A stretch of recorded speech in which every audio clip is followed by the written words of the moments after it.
I, 40, male, have a daughter, Jade, 16, female, with my ex-wife, Margot, 38, female. Margot and I met when I was 21 and she had just turned 19. We met at our friend's party and we got along really well.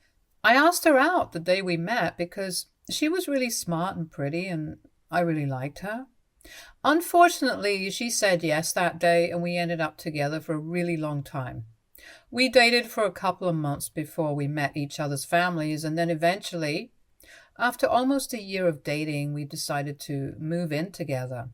Margot went to college nearby and she had been living on campus, but I asked her to move in with me in my apartment and she agreed. This is important because later on she would blame me for everything that went wrong and insisted that it was my fault that she didn't have a career of her own. She was more than happy to move in with me in my apartment, and I didn't have to ask her twice. We started living together and everything was going great. Our families approved of each other and we were in love and everything was perfect. But then, shortly after her graduation, Margot found out that she was pregnant. Again, let me just make it clear to everybody that she was the one who wanted to keep the baby. Something she would blame me for the next several years to come. I was okay with whatever decision she made because it was her body and I didn't think I would have a problem with anything. But of course, when she decided that she was going to keep the baby, I was thrilled. I was 24 at the time and was working in a marketing and advertising firm. I had decent pay and I could afford to take care of the household expenses and a baby. But unfortunately, I would not have been able to afford childcare at the time on my salary, and Margot had just graduated, so she had no work experience, and I couldn't ask her to find a job while she was pregnant. So we had a lot of discussions about it, and we decided that she would stay at home and raise our child while I worked. I think I must have asked her if she was sure about that decision more than 1 billion times. Of course, it made me feel really guilty. I did not want her to have to give up her career because of me and the baby. But she said that she was fine with it and she just wanted to start a family at that point. She was a really bright student as well and would have done really well career-wise if she tried to look for a job at the time. But she didn't, and that was her choice. It's very important that I let everybody know that all these decisions that we made, I had left it all up to her for the most part. I had never forced her or tried to convince her to do anything because I knew that she had the most to lose. Be it moving in with me, she would be the one having to make the move because, of course, I couldn't move into her college dorm. The decision to keep the baby and not terminate the pregnancy was also entirely hers because, again, she would be the one who would have the most to lose. She would be carrying the baby and she would be the one unable to find a job after graduation, which was the most crucial time. So I had never talked to her or tried to convince her to do anything that wasn't in her best interests. Even the decision that she had made about her being a stay-at-home mom was all hers as well, and I was just there to support her along the way. But unfortunately, just when the going got tough, she started blaming me for everything. A couple of months after our daughter was born, and she started exhibiting symptoms of postpartum depression, and I decided to talk to her parents so they would convince her to start therapy.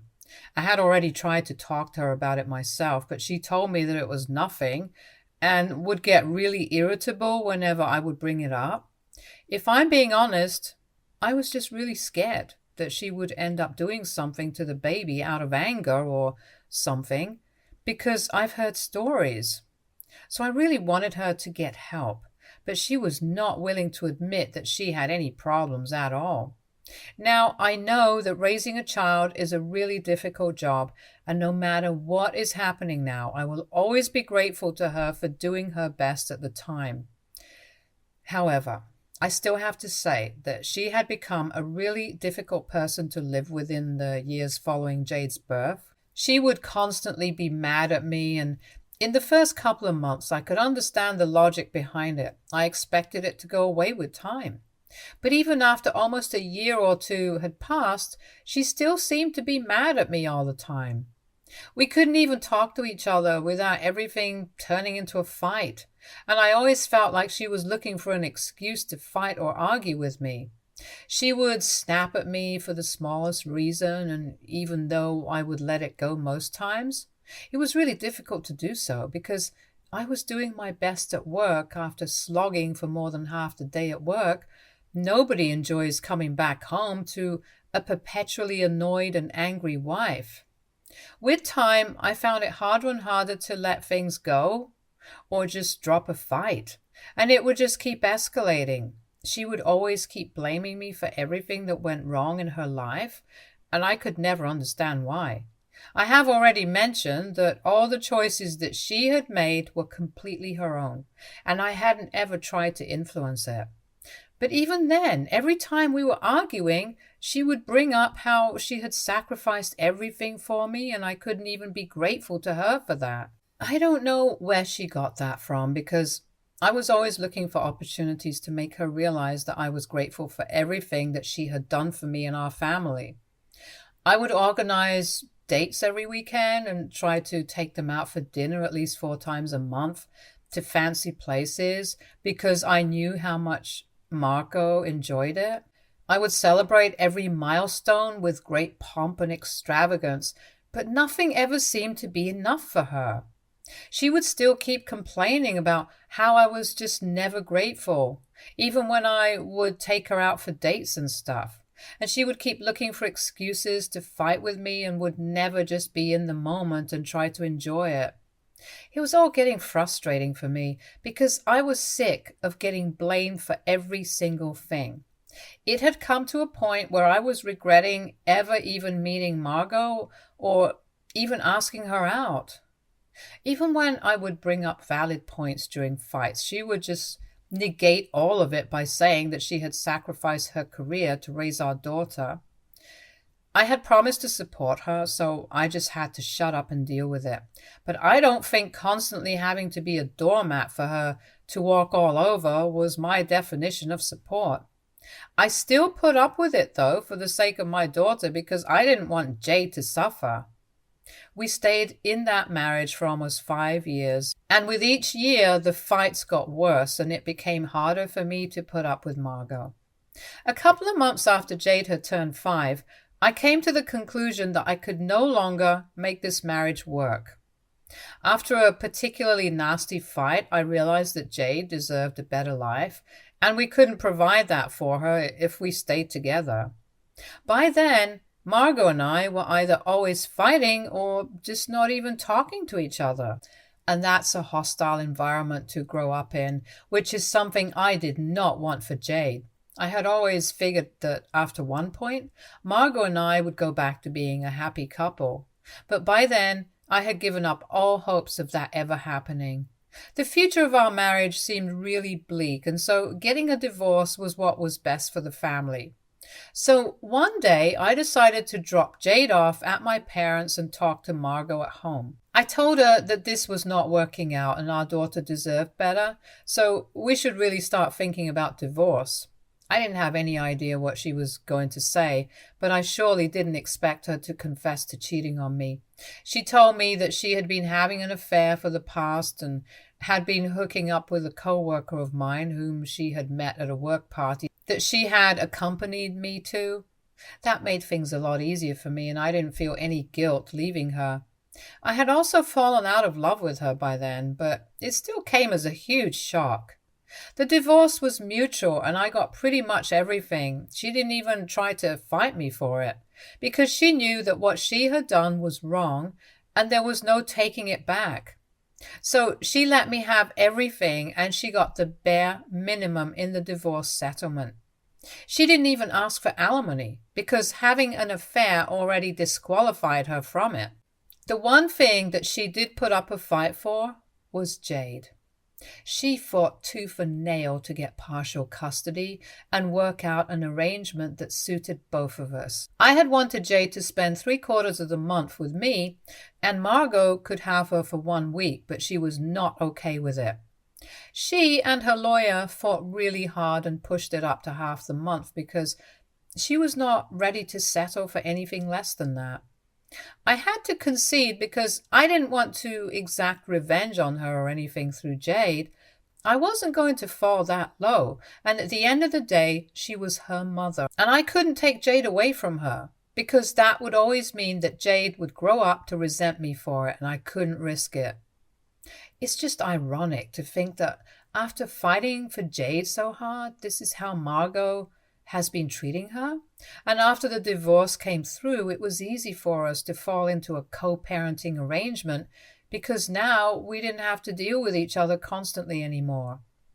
I felt like my life had changed for the better after the divorce because I could finally do everything that I had always wanted to do while walking on eggshells around Margot. It was a huge relief, and I actually even quit my job to start my own business because that's something I had been thinking about for a really long time. Besides, I don't think I could have continued to work there, knowing that the guy who had broken up my marriage just sat a few desks away from me. Working there during my divorce was hard enough. I didn't want to continue it even afterwards. I know for a fact that the two of them broke up shortly after Margot announced our separation online because she was the one who told me about their breakup while apologizing to me for everything once again. But at that point, the apology and everything meant nothing to me. I just stayed in touch with her because we had to co-parent Jade. Had it not been for her, I would have had no reason to talk to her ever again. But anyway, we kept the contact to a minimum after the divorce, and even until today, we don't talk unless it's absolutely necessary. It's been more than a decade since our divorce, and both of us have moved on completely. She got married a couple of years ago to a guy whom we'll call Shane. From what I know, my ex-mother-in-law set her up with that guy, and they got married after about 2 years of dating. I'm not sure, but I think he's an architect, and I've heard good things about him. Good for her, I guess. I have also had my fair share of flings and casual relationships, but nothing too serious. Right now, nobody wants to date a guy with a teen daughter. But a couple of months ago, all of us received a huge shock when Margot announced that she was pregnant for a second time. Of course, given her age, I thought that it was a little risky, but it's not my place to say anything. Besides, plenty of women go for a late pregnancy now with all the advancements in the medical field, and I honestly wish the best for her. The least I could do was congratulate her, and that's exactly what I did. I left it at that, and she thanked me for it. That was all the interaction that I had with her when she first announced it about 4 months ago. But after that, I started noticing that Jade would always be very reluctant to go stay with Margot, and she would always seem very tired and unhappy whenever she would come back. I didn't think much of it at first, and even Jade told me that she was just tired from school and stuff like that, that it had nothing to do with Margot, and I believed her.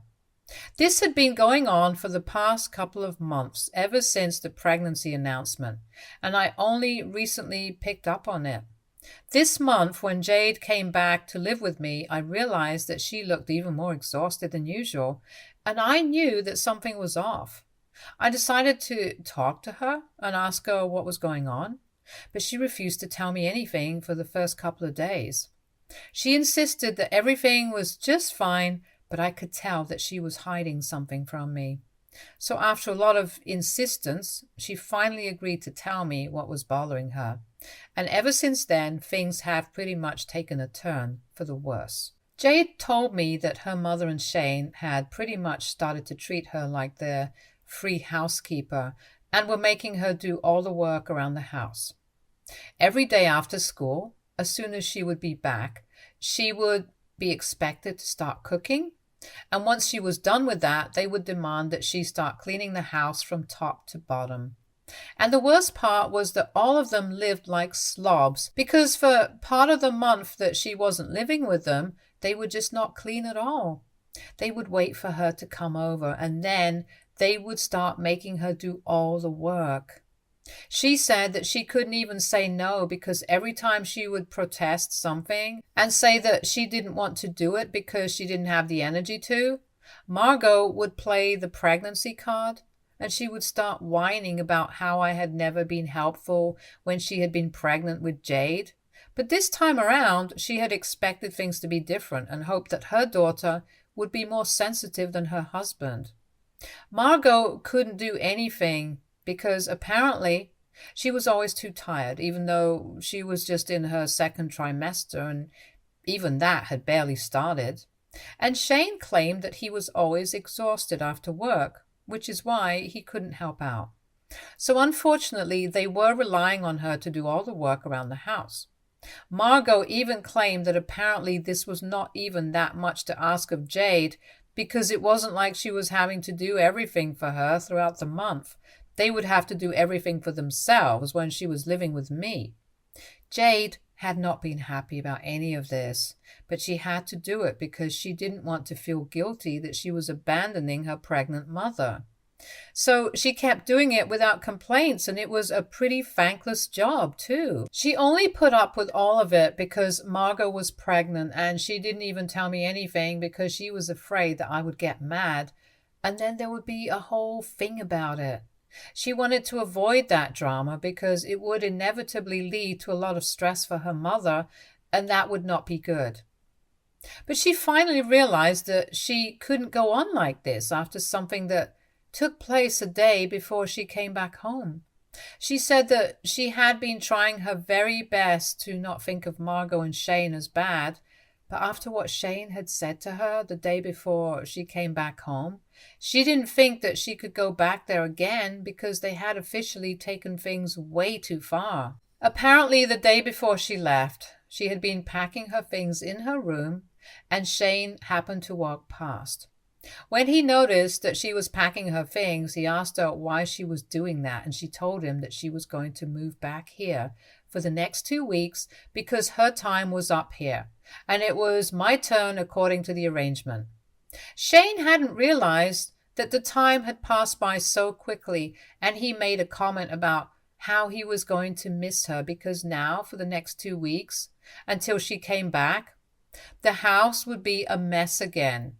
He said that he had been considering hiring a housekeeper just for the 2 weeks that she wouldn't be living with them, and then laughed about it as if it was a joke. When Jade asked him to elaborate, he told her point blank that as of now, she was just a glorified housemaid to him.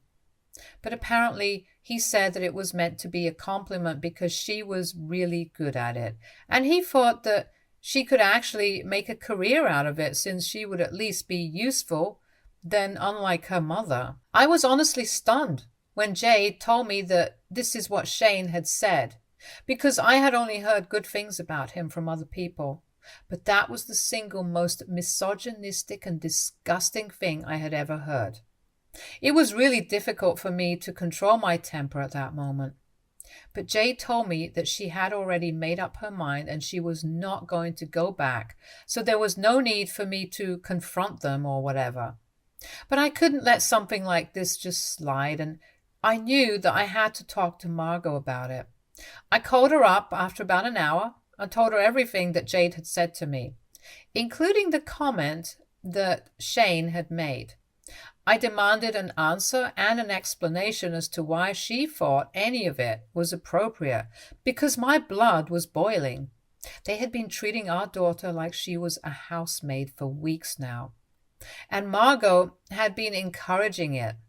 It was simply unacceptable because she was a school student and there was no reason for her to work twice as hard as anybody else. I could still forgive Margot for not doing any work around the house because maybe it was really that difficult for her since she was pregnant, but I couldn't see any reason why her husband couldn't help out.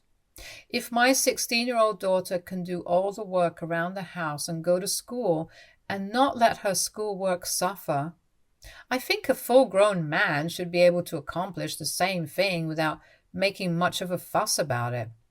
Also, let's not forget that he is the adult in the situation, and it's insanely unfair to make a literal child do so much work without any help. It's almost criminal, and I could not let it go. But to my surprise, she just started laughing at it and said that it was no big deal. She said that she was sure Shane had meant her as a joke. It was not meant to be taken so hard. I could not believe that she was saying it, and told her that whether it was a joke or not, it was really insulting, and Jade and I didn't like it one bit. So then she told me that I needed to stop trying to create drama where there wasn't any, and made it sound like I was the one who was overreacting. I couldn't understand what was so funny about any of this, because not only had he insinuated that my daughter was just there to do all the work, but he had also implied that Margot herself was pretty useless. So, if not for her daughter's sake, she could at least have some pride and be offended for herself, but she thought that it was all a joke and it was no big deal. She tried to explain to me that this is how they talk to each other and it's all fine because she knows that he doesn't mean it. And apparently, even if he does, she doesn't mind it because it's technically true, since she is just a stay-at-home wife and doesn't really do any of the heavy lifting apart from all the household chores. I was shocked that this is how she felt about herself now, because things had been pretty different when we were married, and she would constantly be talking about how much work she had to do around the house, and I respected her for it. But now it seems to me like she has lost all respect for herself, and I would not want my daughter to be around her anymore because she's lost the plot. So I told her that I didn't think she was fit to be a mother anymore, and that I prayed her next child would be a son, because she was clearly not the right person to handle having a daughter. And then I hung up on her. That statement of mine has obviously not gone down well with anyone, because she and her family have been harassing me ever since, because apparently they think that what I said was out of line, especially since I was saying it to a pregnant woman and I should have been more sensitive. Jade also thinks that I should have just dropped it because she had already told me that she was not going to go back, and I had no need to speak to them because clearly they were all in over their heads. So AITA for telling my pregnant ex-wife that she was unfit to be a mother? Update 1. Hi, so it's been 4 days since I made my original post here, and there have been a lot of comments, and most of you guys agree that I did the right thing, and I'm glad that you guys feel that way. A lot of you, however, have refused to believe that I was a good husband the first time around. And let me just say that I know what I was, and I know how supportive I had been throughout. Our marriage only fell apart because Margot wasn't ready to give us a chance to work. Otherwise, I could have cheated on her several times and said, oh, things are getting really tough, I need an outlet, and so I have to sleep with someone else outside of my marriage. But unlike her, I wanted to give a marriage a fighting chance because of Jade, and even when I filed for divorce, it had been for Jade. As much as they appreciate the mindset that housewives deserve more appreciation, and I'm in 100% agreement with the fact that they do, I don't think Margot qualifies for it, because let's not forget that she literally cheated on me. That being said, I have decided that I didn't say anything wrong, and I do not owe her an apology. I also talked to Jade about it, and she told me that she would prefer not to be around her mother for the time being, because if she thinks that what Shane said to her the day before she left was no big deal, then clearly they had very different ideas of how she should be treated, and she did not want to go back to a place where she was not even given the bare minimum of love and respect. And I agree with her, so we have decided to file for full custody, even though she's just going to be a minor for 2 more years. We want to ensure that for these next 2 years, Margot won't be able to screw us over in any capacity. Update 2. So my lawyer and I filed for full custody of Jade a couple of days ago, and yesterday Margot was served. Needless to say, she did not take it well and put me on blast online. She made a whole post about how I was the most insensitive man she had ever met and that she regretted ever giving up anything for me. She once again accused me of ruining her life by forcing her to give up her career and blamed me for everything, just like she had been used to all her life. But this time, I was not going to take this. I took screenshots of it and sent it to my lawyer. And then I decided to respond to her in the comments and put out the whole truth so that everybody could see what a nasty liar she was. Of course, she disabled comments as soon as she realized that I had something to say because she was a coward. But that's exactly what I expected from her. I blocked her after that, and I feel like a huge weight has been lifted off my shoulders now because I don't have to deal with this anymore. Whatever happens after this, we'll just duke it out in court and let it go. Update 3. Hello, so a quick update here. Turns out that we didn't need to get started with the proceedings for the renegotiation of the custody arrangement because by some miracle, Margot had decided to sign away her parental rights over Jade. She notified me about it a couple of days ago, and my lawyer drew up the papers within a few days. I have to say, I didn't see it coming. Because the first time that we were fighting for custody, she had been really up in arms, and like I said, she had fought tooth and nail for Jade's custody. Not only was she allowing Jade to be treated badly, but she was even ready to give up her custody because she had a new family now, and apparently her priorities were all different. For a fact, she put it in an email, and once again she blamed it all on me. She believed that I was the one who had turned Jade against her and forced her to believe that Margot was a bad person and a bad mother. She accused me of poisoning her daughter against her and said that she hoped I was finally happy now because I was getting exactly what I had wanted all along. I had proven to everybody that she was a terrible mother, and Jade also believed it. I don't even know how this could be my fault because it's not like I told them to treat Jade badly. She herself didn't want to live with Margot or Shane anymore, which is why she said that she would appreciate it if I had full custody. Terminating her parental rights altogether seemed a little extreme, but that was her choice. And so far, I had never tried to stop her from doing anything that she wanted to. And neither was I going to do so now or in the future. When I told Jade about it, she seemed a little upset, but she told me that this was for the best and that she didn't mind. However, I have still decided to put her in therapy because I think it would do her a world of good. She has gone through enough, and really the poor kid could do with some relaxation in her life. I would not wish a mother like Margot on anyone, but lucky for her, that's not going to be the case anymore. I just hope and pray that I can be a good single father to her now. She seems happy to be with me, and I hope that it remains that way. Stay tuned for more stories from our girl relationships.